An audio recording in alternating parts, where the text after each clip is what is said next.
Mwiriwe nshuti bavandimwe, reka dushime Imana ku bw'uburinzi bwayo n'imbabazi nyinshi yatugiriye, tukaba tugeze muri uyu mwanya tugihumeka umwuka w'abazima. Izina ry'Imana nirihabwe icyubahiro.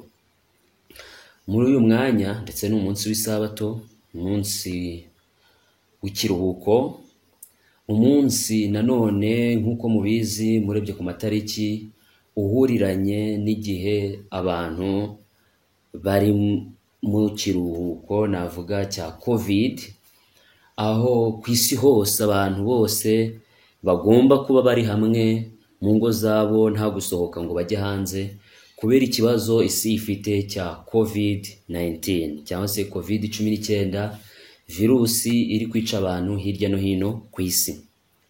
Mubizi neza yuko igihe COVID yatangiraga nasobanuye video yashizwe hanze na Amazing Discoveries yavugaga ku bintu bigenanye n'ibyo raporo yari yakozwe na Amazing Discoveries ivuga ku mpamvu yatekerejwe yaba yaratumye COVID ishirwaho, kuko byakomeje kugaragara ko COVID uretse kuba ari virusi ishobora no kuba yarakozwe n'abantu kubw'impamvu runaka.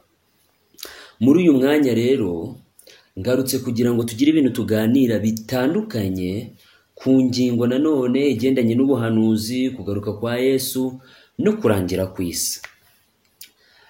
Mu buhanuzi bwa Daniel n'ibyesho nk'uko turubuze kugarukaho, turubuze kubona ko igihe Kristo azaba yenda kugaruka, isi yose izibumbira hamwe ikabamo amatsinda abiri yonyine, amatsinda abiri, itsinda rimwe ry'abubaha Imana ndetse n'itsinda ry'abagomera Imana. Dufashe Bibiliya tubasha gusoma mu byesho 13 ku murongo wa 3, haravuga ngo nuko mbona umwe mu mitwe yayo usa n'ukomeretse uruguma rwica, ariko urwo ruguma rwawishe rurakira. Abari mu isi bose bakurikira inyamaswa bayitangarira, baramya icyo kiyoka kuko cyaha iyo nyamaswa ubutware bwacyo, baramya n'iyo nyamaswa bati ninde uhwanye n'inyamaswa kandi ninde ubasha kuyirwanya.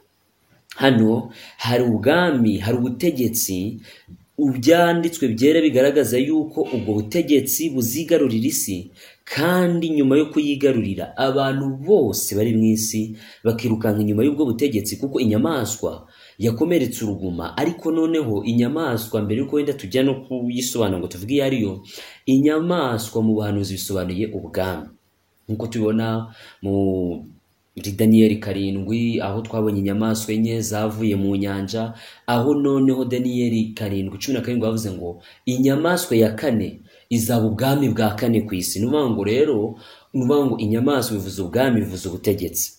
Muri Daniel 7 aho ibyo niho mwabisanga. None hano dufite inyamaswa yakomeretse uruguma ku mutwe wawo, ariko urwo ruguma rurakira, kandi mu gukira kwarwo hakazamo ko urwo ruguma nirumara gukira abari mu isi bose bazaramya iyo nyamaswa bakayikurikira, ubwo butegetsi bakabwirukanka inyuma. Ariko none tugeze ku murongo munani avuga ngo abari mu isi bose bazayiramya. Ntekereza ko amagambo asa nkaho twe tumaje kuyasoma haruguru. Abari mu isi bose bazagira gute? Bazayiramya, umuntu wese izina rye ritanditswe mu gitabo cy'ubugingo cy'umwana w'intama watambye uhereye mu kuremwa kw'isi. Bishatse kuvuga ngo hano duhise tubona amatsinda abiri y'abantu. Itsinda rya mbere ni y'abantu bazaramya inyamaswa, bazayitangarira, bazayikurikira, bazayubaha, bazabona nyine ari gitangarirwa. N'abandi bantu amazina yabo yanditswe mu gitabo cy'ubugingo batazemera gukurikira iyo nyamaswa. Iyo nyamaswa rero izigarurira isi yose, ubwo butegetsi buzigarurira isi yose, kandi ubwo butegetsi nk'uko abagorozi ba kera baje kubigeraho, baje gusanga ko ubwo butegetsi nta bundi ari ubutegetsi bw'ubupapa, ubutegetsi bw'ubupapa. Kandi nanone dusubiye mu byahishuwe 13, ntabwo ari uko abagorozi gusa babyemeje, ahubwo n'ubuhanuzi ubwabwo bugaragaza ibimenyetso biranga ubwo butegetsi ibyo ari byo. Kandi ubwo ibyo bimenyetso turamutse tugiye kubireba twasanga ko ubwo butegetsi nta wundi ari ubupapa, nk'uko nabikoze mu byigisho nakoze biri kuri YouTube. Ubasha kujya kuri channel yanjye Hagena Jean de Dieu ukabonaho ibyigisho bigiye bitandukanye, nk'ikivuga umugore wa Kayobera n'ibindi byose bisobanura n'ikindi kivuga ngo ni ufite akanwa kavuga ibikomeye. bisobanura iyi nyamaswa n'ibimenyetso biranga inyamaswa iyo ariyo, kugira ngo tutibeshe tukaba twabyitirira ubundi butegetsi butari ubwo ngubwo. Ubwo butegetsi rero nta bundi ni ubutegetsi bw'ubupapa nk'uko byavuzwe n'abagorozi ndetse no mu busobanuro bwa Bibiliya bwizewe 100%. Muri uyu mwanya rero ngarutse kugira ngo mbabwire icyo ibitangazamakuru bimaze iminsi bishyira hanze ku kigendanye n'iki kibazo cya coronavirus ndetse n'ingaruka coronavirus izasiga hano ku isi. Byavuzwe n'urya mugabo ukora Amazing Discoveries, tubigira nka speculation cyangwa se ibitekerezo by'umuntu ku giti cye, ariko ibitangazamakuru n'abantu hirya no hino bakomeje kugaragaza ko covid hari ikintu izadusigira kandi gikomeye, kandi ku bwanjye mbona gisohoza ubuhanuzi bwa Bibiliya nk'uko bwanditswe. Turajya mu binyamakuru tubirebe, hanyuma tumenye mu by'ukuri ni iki kizabaho, bizagenda gute, kugira ngo tube twiteguye, kugira ngo hate kugira ikintu na kimwe kibasha kudutungura. Kuko muri Bibiliya ndetse mu rwambere rw'Abatesalonike igice cya 5 ku murongo wa 1 ugakomeza, hagaragaza ibyo Paulo yabwiye Abatesalonike, arabwira ati ntabwo muri abo mwijima ngo uwo munsi uzabatungure, kuko byaranditswe kuko Yesu azaza agatungura abantu nk'umujura, ariko aravuga ariko mwebweho ntabwo muri abo mwijima ngo uwo munsi uzabatungure. Bityo abana b'Imana bagomba kumenya ibigendanye no kugaruka kwa Yesu n'iby'iminsi y'imperuka, bakabaho biteguye bazi neza ko umwami wabo ariko agiye kuza. Ibi rero ni bimwe mu byo tugomba kuba twiteze. Hano ndahera ku kinyamakuru. Hari ibinyamakuru tubuze gukoresha ariko biri mu rurimi rw'Ikidage, bityo rero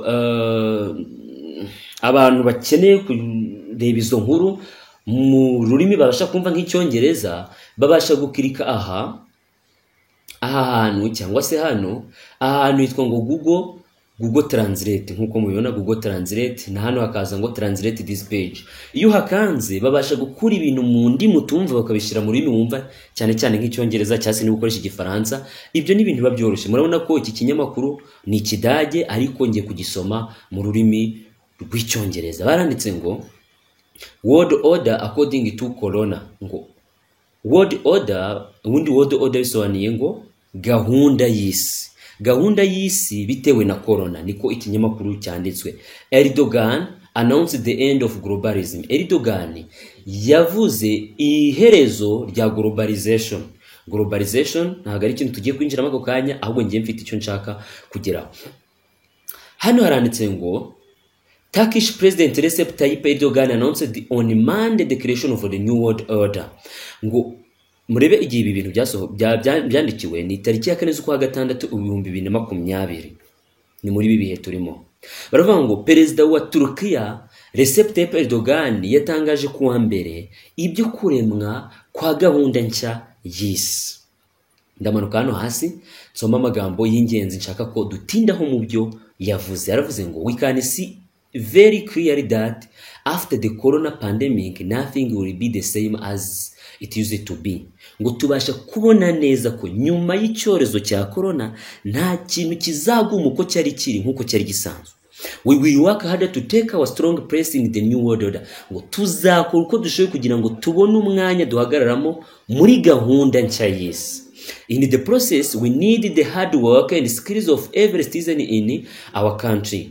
Ngo muri urwo rugendo dukeneye umurimo ukoranwa imbaraga ndetse n'ubumenyi bagije kuri buri muturage w'iki gihugu. All segments of the production of goods and services from employees to employers should be prepared for this era. Ngo buri gace kose k'ibyo dushyira hanze na serivisi dutange, uvuye ku bakozi ujya ku bakoresha ndetse abantu bose, ngo bagomba kuba biteguye iby'iki gihe gisha. Uyu ni perezida wa Turkiya Recep Tayyip Erdogan. Ese ibintu yaba arimo avuga mutekereza ko ari bisazi? Akenshi ibi bintu bya New World Order iyo bivuzwe abantu bagira ngo babyita ngo ni conspiracy theory, ngo ni ibintu by'amabanga ariko nyine by'ibinyoma. ariko mu by'ukuri ntabwo ibi bintu bikiri ibintu byo guhishwa, ni ibintu byateguye igihe kirekire kandi twakomeje tubivugaho, kuko twagendaga twiga ubuhanuzi tukareba n'ibintu biri kubaho ku isi tukamenya, kuko biranditse ngo abanyabwenge bazabimenya. Niba turi abana b'Imana turi abanyabwenge koko, tubasha kwiga ibiri kuba mu isi, tukareba muvoma za politike n'ibihugu, tukamenya ikirimo kirategurwa turebeye mu cy'ubuhanuzi bugize gute bwigisha. No, uyu rero ni perezida wa Turukiya avuga ati ibintu bizahinduka, ibintu bizafata indi sura, ntabwo ibintu bizaguma uko byari bigize gute uko byari bimeze. Hano arahuza n'uyu mu author, uyu mu author yitwa Yuval Noah Harari, yaranditse ngo ari kuva kuri Leta Zunze Ubumwe za Amerika ngo zikuye muri gahunda cyane cyane wenda z'imyanzuro y'i Paris ku bintu bijyanye n'ihindagurika ry'ikirere, ariko baravuga ngo ibyo ni ikintu kibi cyane, ngo because we need global leadership, kuko dukeneye ubuyobozi ku isi hose buhuriweho. Hanyuma hepfo akomeza avuga ngo ano magambo cyangwa kugira ngo mwiteho, however he sees a great opportunity in intensifying global cooperation. Wubuke ko uyu mugabo turi kurebera hano ni umwanditsi ukomeye, ni umuoteri ukomeye hano ku isi. Aravuga ngo dukeneye ubuyobozi buhuriweho n'abantu bose, ubuyobozi bumwe, global leadership, ubuyobozi bw'isi bumwe. None aravuga ngo kandi byose bigaterwa n'iki? Akavuga ati ibihugu nabyo biri kwiga ko kubera ikibazo cya COVID-19 bigomba gufatanyiriza hamwe mu guhangana n'ibibazo bagenda bahura nabyo. None aravuga ngo however ngo rero we see the great opportunity in intensifying global cooperation, ngo turabona amahirwe akomeye yo gukomeza ubufatanye bw'abantu bose, because it is understood that the global cooperation will also be necessary in future crisis. Ngo kuko birumvikana ko ubufatanye bw'abantu bose buzakenerwa cyane mu zindi ngorane tuzaba twiteze zizaza mu gihe kizaza, mu buryo kugira ngo bahangane n'ibindi byorezo n'ibindi bibazo isi ishobora guhura nabyo. Ati tuzakenera icyo bita global cooperation, gukorera hamwe ku isi yose. Nyamara se mutekereza ngo ibi ni ibitekerezo byabo bwite bonyine? Oya, ntabwo ari ibitekerezo byabo bwite bonyine, ahubwo ni ibitekerezo by'isi yose. Kandi mushobora gutekereza, ese ibi bintu byaba byarakomotse nta handi ni ku ntebe ya Satani, ariyo ntebe ubupapa bwicaraho. Kuko hano mu kinyamakuru Charisma News turabona aho bavuga ngo Pope Francis calls for a new world order again. Ngo Papa Francis aragamagarira isi yose mu aya magambo nayo kwitabwaho. Ngo Papa Francis arahamagarira isi yose kwemera kwinjira mu muyobozi bumwe. Nanone urumva ko ntabwo ari bwo bwa mbere iki kintu cyari gihamagawe, kandi nanone muri 2013 Papa Francis avuga aya magambo avuga ngo mu kinyamakuru Catholic Herald, avuga ngo God's plan is to unite all humanity, ngo umugambi w'Imana ni wo kubumbira hamwe isi yose. Ubwo rero muri yumvisha ko nubwo wenda ibi bintu biri kuvugwa mu gihe cya COVID-19 si yose ihuriza hamwe mu gushaka ibisubizo, kandi ko nyuma yaho noneho iyo mikoranire igomba kugira imbaraga nyinshi cyane kugeza ku rugero babasha no guhangana n'ibibazo byose. Ni umugambi, urabona nk'iyi nkuru yasohotse muri 2013 ni ibintu papa bwateguye kuva kera, aho bwifuzaga ko amadini ko isi yose igomba gufatanyiriza hamwe, ikibumbira hamwe mu mikorere no mu gushaka ibisubizo. Ibi rero ni ibintu tugomba kumva kandi tukitaho. Hano dufite uyu mugabo Kissinger says even US cannot defeat COVID-19 alone. His solution, global new world order, government of course. Hano muri iyi nkuru tubona mu kinyamakuru RT iravuga ngo Kissinger, ndibuze kubabwira uwari we, yavuze ngo yemwe na Leta Zunze Ubumwe za Amerika ntishobora gukemura ikibazo cya COVID yonyine. Igisubizo atanga ni ubuyobozi, ni gahunda nshya, ni guverinoma ya gahunda nshya ku isi yose. Ngo niyo yatanga igisubizo. Murumva ko COVID-19 tutagiye wenda mu bintu bya conspiracy ngo turebe ibyo ba Alex Jones bagiye bavuga n'abandi na za filimi zakozwe kuri iki cyorezo n'ibindi byose byo wenda katubyite conspiracy tubyihorere. Ikigaragara nuko nyine COVID-19 izasiga byange bikunde isi igize imikorere mishya. Isi igize imikorere mishya kuko tugarutse kuri wa mu hotel hano aravuga ngo we will live in another world when the crisis is over. Ngo tuzaba mu yindi si, tuzaba mu yindi si iki cyorezo nikirangira. Tuzaba mu yindi si iki cyorezo nikigira gute nikirangira. Bisobanuye ngo iki cyorezo ntabwo kizadusigaho twari turi, byange bikunde kizasiga hari ibintu bihindutse mu mikorere za guverinoma, mu mikorere y'ama institution, mu mikorere y'abantu muri rusange, kandi byose byerekeza ku gushiraho gahunda nshya mu isi no gushiraho ubuyobozi bumwe bw'isi. Nyamara mwibuka amasomo twasomye ko isi yose izibumbira hamwe. Alex Singa rero niwe ngarutseho. Uyu mugabo arafati na leta zose z'Amerika ubwayo ntishobora guhangana iki kibazo. Igisubizo nuko abantu bashiraho ubuyobozi bumwe ku isi, hakabaho guverinoma imwe, hakabaho umuyobozi umwe w'isi, hanyuma bagahangana n'ibibazo bafatanyije. Alex Singa ntabwo ari bwo bwa mbere avuga aya magambo. Uyu mugabo afite imyaka 96 kandi akomeje gusunika ko ubuyobozi bumwe bw'isi bwashirwaho. Igeze ko hari ibyigisho nakoze mubasha kubona kuri internet, mwize nk'ikishishiva ngo amabanga y'ubugome, mwabasha kubonamo ibintu byinshi ndetse n'amagambo amwe Alex Singa yavuze, Bush yavuze, n'abandi president bakomeye by'uburyo New World Order yateguwe. Mushobora kujya kuri iyi channel iyi Hagena Jean de Dieu, mubasha kubonaho ibyisho byinshi bigendanye n'ibi bintu, ndetse mukigana iki cyigisha amabanga y'ubugome mwakuramo amabanga menshi agendanye no gushirwaho ku buyobozi umwe ku isi, ka gahunda nshya ku isi n'ibindi byose. Hanyuma rero ntabwo ari abo bonyine basabye ko ibi bintu byashirwaho, kuko dufite nanone hano inkuru iri mu kinyamakuru nanone kiri mu rurimi rw'Ikidage. Sasa ikibazo mfite nta internet mfite ngo mbi translatinga mu bibone, ariko hano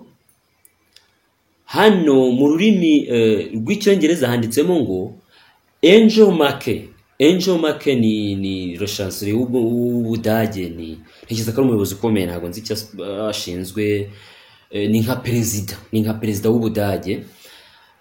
Ntekereza ko nawe ukomeye mu Budage. Mu Budage ubundi ntabwo perezida wari ukomeye, ahubwo le chancelier ni ubukomeye. Aravuga ngo Angela Merkel arashaka ko hashirwaho ubuyobozi bumwe bw'isi. Hano yari muri World Economic Forum, ni inama y'isi yose y'ubukungu, niho yavuze ayo magambo. Si we wenyine. Turajya hano mu Bwongereza. Uyu ni umugabo bita Gordon Brown, yabaye premier ministre cyangwa se ministre w'intebe w'Ubwongereza. Nawe aravuga ngo Gordon Brown calls for global government to tackle coronavirus. Ngo Gordon Brown arasaba ko habaho guverinoma imwe y'isi mu guhangana n'ikibazo cya coronavirus. Kandi na Papa Francis muri iki gihe bitari za nkuru noneho twasomye, aravuga ngo Pope Konja ni inkuru iri mu rurimi rw'Ikidage, ushobora gukoresha Google Translate kugira ngo mugisome.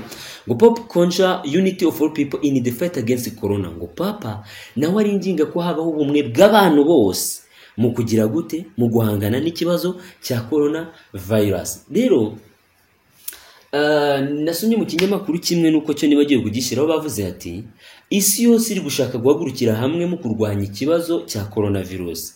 Baranje bati rero ibi nibirangira isi yose izaba yaramaje kwiga uburyo ari ingirakamaro mu gufatanyiriza hamwe mu guhangana n'ibibazo. Hano kandi na Papa Francis arakomeza bivuga, avuga ngo Papa Francis has summoned the unity of all people to the face of the corona pandemic. Ngo Papa Francis yingingiye ko habaho ubumwe bw'abantu bose mu guhangana n'ikibazo cya coronavirus. The fight against the virus will teach how important, how crucial universal brotherhood is. Ngo mu guhangana n'iki kibazo, guhangana n'iyi virusi, bizatwigisha uburyo ari iby'ingenzi, ari iby'ingirakamaro kurema ubuvandimwe buhuriweho n'isi yose. Ese murumva ko coronavirusi izadusiga hari urundi rwego tugezeho ku bintu bijyandanye no kurema y'amatsinda abiri mu isi? Itsinda rimwe rikurikira inyamaswa n'igishushanyo cyayo, n'irindi tsinda ryakurikiye Yesu kandi rishigikiye ubwami bwe kandi rivuga ko ritazigera rireka gukurikira ubwami bwe bw'iteka ryose. Iri tsinda ry'abantu biyemeje gukurikira amategeko y'Imana, kuko mu kugira ngo isi yose yibumbire hamwe kandi irema amatsinda, ayo matsinda abiri, kuko bazabifuza itsinda rimwe, nubwo nyine amategeko agenga abantu azatuma bamwe bemera kujya mu ruhande rw'inyamaswa abandi bakemera kujya mu ruhande rwa Kristo. Ikintu cy'ingenzi kigomba kubona uko amategeko agomba guhindura. Amategeko ibihugu bikoreraho, amategeko atanga uburenganzira mu by'iyobokamana, atanga uburenganzira bw'ibyo abantu bagomba bifuza mu buzima bwabo azahinduka kugira ngo ibihugu byose bikoranire hamwe bigire imikorere ihuje. Ibi bintu nk'uko twagera tubivuga mu bihe byahise, muzi neza yuko niba isi yose igomba kwibumbira hamwe mu bigendanye n'ubukungu, mu bigendanye na politike, ntabwo amadini yasigara, kuko amadini akina uruhare rukomeye mu mikorere y'abantu hano ku isi. Nta muntu uri hano ku isi utagira icyo asenga. N'abateisite bavuga ko badasenga, nkunda amagambo Walter White yavuze ati kuba umwateisite ntibisobanuye kudasenga, ahubwo kuba umwateisite bisobanuye ko usenga buri kintu cyose. Nuvuga ngo abantu b'abateisite ni abasenga, si n'abantu nyine ntibagira imana imwe, basenga ibintu byinshi kuko bizera ibintu byinshi. Bishatse kuvuga ngo nta muntu ushobora kuba mu isi adasenga, kuko rero abantu bagiye bibumbiye mu matsinda asenga agiye atandukanye. Ayo matsinda asenga nayo agomba kurema iki? One world religion. Agomba kurema idini imwe kugira ngo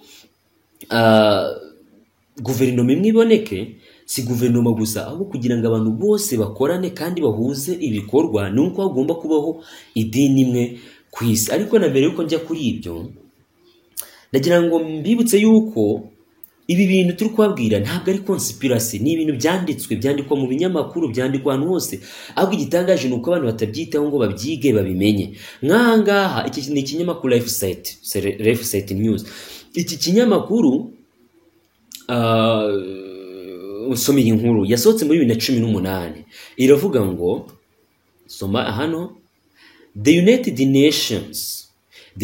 Nations wants a one world government in less than 12 years. Hano hari muri 2018. Aravuga ngo umuryango w'abibumbye ukeneye guverinoma imwe ku isi mu gihe kitarenze imyaka 12. Hari muri 2018. Ibi nibyo nababwiye mbere, ndababwira ngo mu mitegekere ya za guverinoma ziriho muri iki gihe, ndetse ni gahunda y'umuryango w'abibumbye ko 2030 bagomba kuba bafite guverinoma imwe ku isi. Ubwo bisobanuye bagomba kuba bafite systeme y'ubucuruzi imwe, nyine systeme y'ubukungu imwe, bakagira systeme ya politike imwe, kandi bakagira idini imwe ku isi. Ibi rero bigomba gutuma dutekereza, nshuti bavandimwe, dutekereze kabiri, tureke gukomeza kwibwira ko hari igihe kizaba kirekire tugakomeza kubaho no ku isi. Oya, igihe kiri kugenda kidushirana, igihe kiri kugenda kiba gito cyane.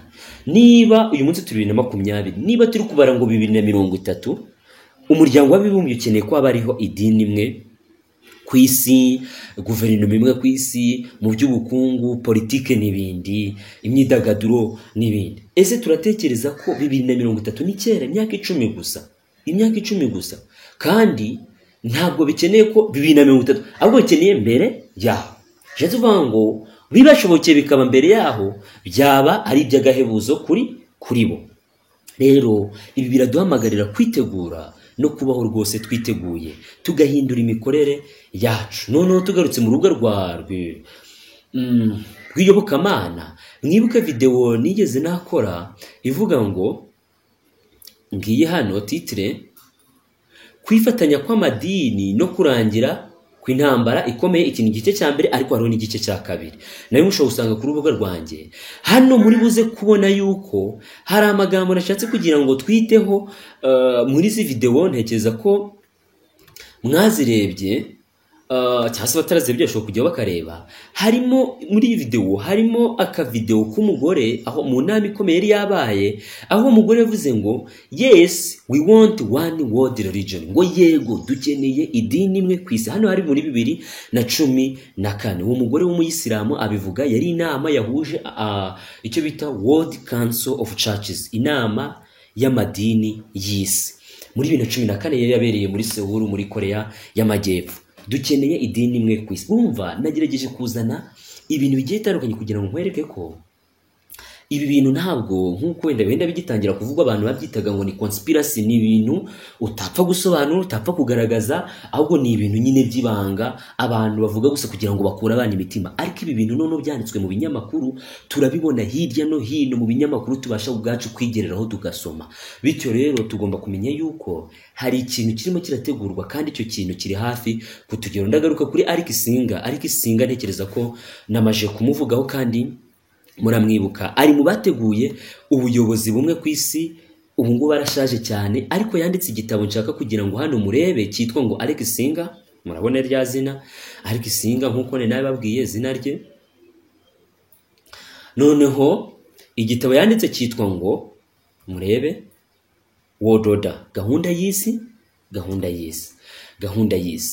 Hari amagambo nashizeho akabara hano nshaka kugira ngo turebe. Hano muri iki gitabo kuri page muri PDF page 22 yaranditse ngo the Protestant Reformation destroyed the concept of world order. Ubugorozi bwa giprotestanti bwasenye igitekerezo cya gahunda y'isi, sustained by the two swords of papacy and empire, zari zishigikiwe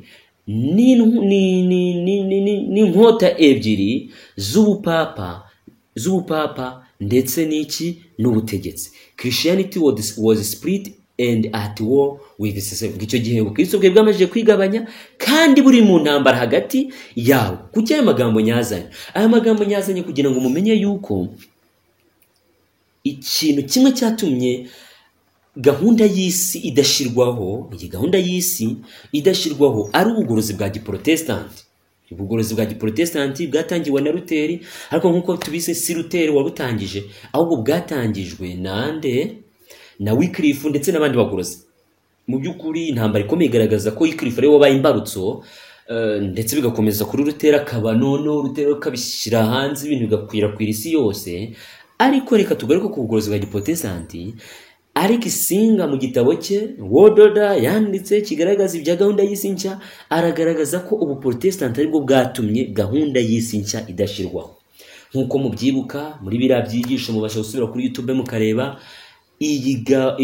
ubugorozi bwa giprotestanti bwararangiye. Niyo mpamvu Jesuite bakoze uko bashoboye kugira ngo barimbure ubu Protestant. Impamvu bagombaga kurimbura ubu Protestant nuko bari bazi yuko aba Protestant b'ukuri bazakoma mu nkokora gahunda zabo zo gushiraho ubuyobozi bumwe ku isi. Nubango rero ubu turi mu gihe aho ubuyobozi bumwe ku isi bushobora gushirwaho kandi bukagerwaho, kuko mu mitekerereze yabo bavuga ko Protestant bwagize bwashizweho iherezo, kandi biteze ko byange bikunde bakeneye ubuyobozi bumwe ku isi, kuko bazi ko niba Protestant butakiriho then bashobora kwitegekera ibitekerezo by'abantu bagashiraho ubuyobozi bumwe ku isi. Ibi bintu rero biri ahantu hose mu binyamakuru, nshuti bavandimwe, Abadiventiste umunsi wa karindwi, namwe bandi madini aho mwaba muri hose ugize amahirwe kureba iyi video. Ese ibi bintu si ibintu bigomba gukurura ibitekerezo byacu tukabitekerezaho, tukabiha umwanya, tugasubira mu banuzi bwa Bibiliya tukareba icyo bwanditse, hanyuma tukamenya icyo dukwiriye gukora mu gihe gikwiriye. Inkuru nshaka gusohorezaho ni yanditse mu kinyamakuru Charisma Magazine.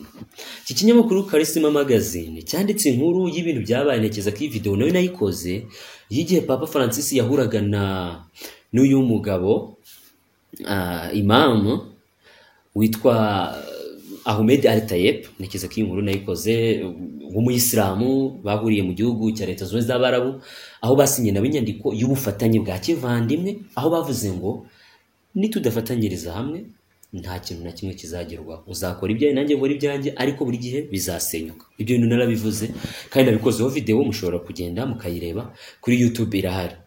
Hano rero inkuru dufite iravuga ngo Pope Francis and leading Imam sign covenant toward no. Pope Francis leading Imam sign covenant pushing us toward a one world religion. Ngo Papa Francis n'umuyobozi w'Abayisilamu ukomeye namaje kumuvuga izina Ahmed Tayeb Al-Tayeb, ngo Papa Francis n'umuyobozi basinye isezerano, covenant ni isezerano, ni isezerano n'inyandiko y'ubufatanye, badusunikira aha niho nshaka, badusunikira kwinjira cyangwa se kukwakira idini imwe ku isi, badusunikira kukwakira idini imwe ku isi. Ubu si ibintu harwo bikiri ibintu byo guhishwa, harwo bikiri ibintu biri mu rwijiji, harwo bikiri ibintu byo kuvuga ngo ibi bintu ntabwo tubyumva neza. Ntekereza ko kuri kurasobanutse, ahubwo ni mureke duhaguruke turwane intambara yo kwizera, twihana ibyaha byacu, duhinduke. Ndongera mbasomera amasomo amwe ari hano muri Bibiliya tugaragariza ibyo twasomaga bigiye bitandukanye, kuko ubuhanuzi bwo tuzagumya tubwigisha kandi abantu bazagenda babwiga.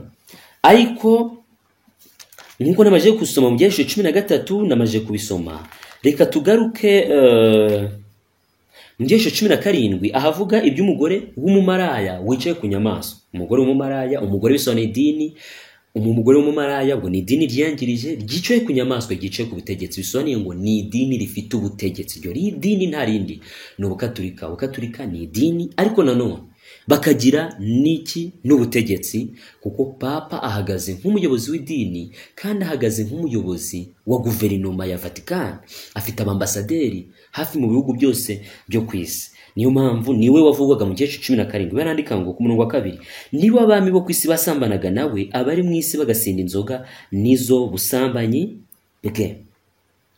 Niwe abami bo ku isi basambanaga nawe, abari mu isi bagasinda inzoga nizo busambanyi bwe.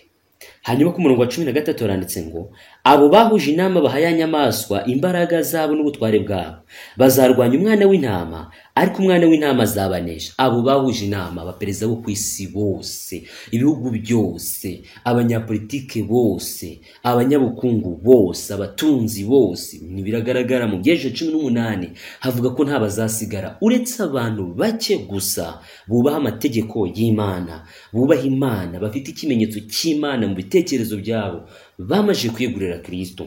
Hano bavuga ngo abo bose bahuza inama, bahuza umugambi, wenda se kubw'ikibazo runaka cyabaye, tuvuge nka COVID-19 n'ibindi bazisanganye nabyo bya nuclear weapons, climate change, hindagurika ry'ikirere. Abo bahuje inama bahereza ya nyamaswa ubutware n'imbaraga, bazarwanya umwana w'intama. Uru rugamba rugendereye Yesu Kristo, kuko n'urugamba hagati ya Kristo na Satani. Bahuza inama kandi ngo bagira gute? Bazarwanya umwana w'intama, ariko umwana w'intama azabanesha, kuko ari we mutware utwara iki? Abatware. Amen. Umutware utwara n'umwami w'abami, kandi abari hamwe nawe bahamagaye batoranijwe bakiranutse no bazayinesha. Niba ngo bisobanuye ngo Yesu Kristo n'umuneshi, kandi n'abamukurikiye nabo n'abaneshi, kuko bazimana nawe mu bwami bw'Imana, kandi yasezeranyije niyo kwizerwa no kubikora izabikora. Mu Byahishuwe 18 nanone duhereye ku murongo wa 13 ku murongo wa 3 turavuga ngo kuko havuga ibya Babuloni, kandi Babuloni niwe wa mugore, mu ruhanga rwe hari handitse izina ry'amayoberane, Babuloni ikomeye. Babuloni noneho baravuga ngo kuko amahanga yose yanyoye inzoga nizo ruba ry'ubusambanyi bw'uwo mudugudu, kandi abami bo mu isi basambanaga nawo, abatunzi bo mu isi bagatungishwa n'ubwinshi bw'ubutunzi bwawo no kudamarara. Biragaragara ko rero baba batunzi bo ku isi, abanyamadini, reka nabwo mbigarukeho uburyo n'amadini yose azaba yaribumbiye hamwe. Tubona mu Byahishuwe 15, Byahishuwe 16 ni Byahishuwe 16 ku murongo wa 13 ngo nuko mbona mu kanwa ka cya kiyoka, uwo ni Satani, no mu kanwa ka ya nyamaswa, ubwo ni ubupapa, ndetse no mu kanwa k'umuhanuzi w'inyuma havamo imyuka 3 isa n'ibikeri, kuko ariyo myuka y'abadayimoni ikora ibitangaza. Hano umuhanuzi w'inyuma ni ubuprotestanti. Muzi ko abaprotestanti bamajije neza kwihuza n'ubukatolika, kwifatanya n'andi madini yaguye n'ibindi byose. Ndetse uvuga ngo mu ruhande rw'iyobokamana ubupapa bugomba kwifatanya no Protestanti, kandi ubupapa bukifatanya n'amadini ya gipagani. Ibwo nibwo bumwe bw'ubunyabutatu buzifatanyiriza hamwe kugira ngo buneshe umwana w'intama n'abamukurikiye. Abamukurikiye ni bande? Abubaha amategeko y'Imana kandi bakagira guhamya kwa Yesu. No mu ruhande rwa politike, ubupapa nabwo bugomba gushingamo ikirenge bukigarurira abategetsi bose. Bishatse vanga imbaraga zose zigomba guhurira hehe? Ku ntebe y'ubupapa. Bishatse vuga ngo mu minsi y'imperuka no ku bintu bizabihagaze. Hanyuma rero iyi COVID-19 biragaragara yuko nyuma y'iyi COVID-19 ubuzima buzahinduka. Ikintu cyategerejwe mu myaka myinshi, nkuko turi kwisoma mu binyamakuru, ubu ntabwo ari amagambo yanjye. Ikintu cyatekerejwe imyaka myinshi kigategurwa ibinyejana uko byagiye bikurikirana, uyu munsi turimo turagikozaho imitwe y'intoki. Abatware bise muri gikozaho imitwe y'intoki, ubupapa burimo gikozweho imitwe y'intoki. Muri make bwiteguye kwinjira mu buyobozi bumwe bw'isi, aho Imana izibagirana n'ukongera kubakwa k'umurwa wa Babeli, bakongera kubaka inyubako ndende, abantu bakavuga ururimi rumwe, hanyuma kubaka ubwami bwo kugomera Imana by'iteka ryose. Ariko ibyiringiro tubonyemo hano muri Bibiliya ni uko abana b'Imana ndetse na Yesu Kristo ubwe bazarwaniye intambara, bakarwanya Satani, bakarwanya n'abamukorera kugeza ubwo babanesha, kandi Imana izimika ubwami nk'uko byahanuwe ngo ibuye ryaramanutse ryikubita kuri ubu butegetsi buriho buheruka busoza, maze rirabishwanyaguza. Hanyuma ryabuye riragenda riba rinini rikwira isi. Abana b'Imana bazabaturana n'Imana muri ubwo bwami bushya bwateguwe n'Imana ubwayo, aribwo bwami bw'iteka ryose.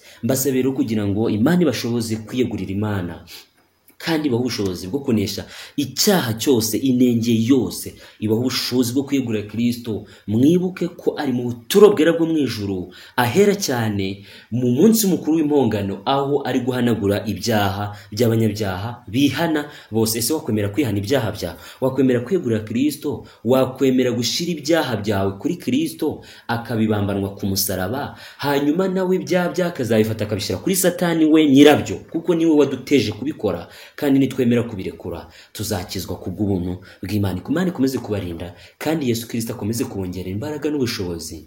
Mbibasabiye mu izina rya Yesu, amen.